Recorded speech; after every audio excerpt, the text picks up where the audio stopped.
কাটালে 1 আনা, চুলদারি 2 আনা, একসাথে 2 করলে মালিশ বিনামূল্যে। কেউ কানেও তোলে না, সাড়াও দেয় না। আজ হলোটা কি?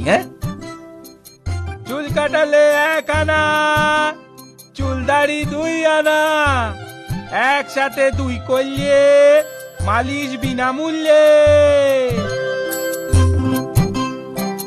সকালে কার মুখ দেখে যে উঠেছিলাম, দেখ দিনটাই বোধহয় খারাপ। একটাও খদ্দের জুটলো না।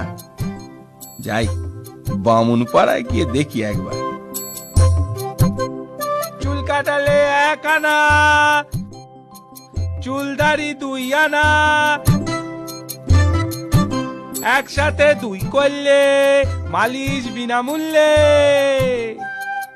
ও পাঁচু নাপিত, আরে শুনছো? এদিকে এদিকে এদিকে এসো, এদিকে। আরে শুনছো ও পাঁচু নাপিত? হ্যাঁ হ্যাঁ হ্যাঁ, বলুন বলুন বামুন ঠাকুর, কি করতে হবে? বেশি কিছু করার দরকার নেই বাপু, শুধু টিকিটা রেখে মাথাটা একবার কামিয়ে দাও তো বাপু। আমার হাতের কাজ একেবারে পাকা, কিচ্ছুটি চিন্তা করতে হবে না। চলো ভেতরের উঠানে যাই।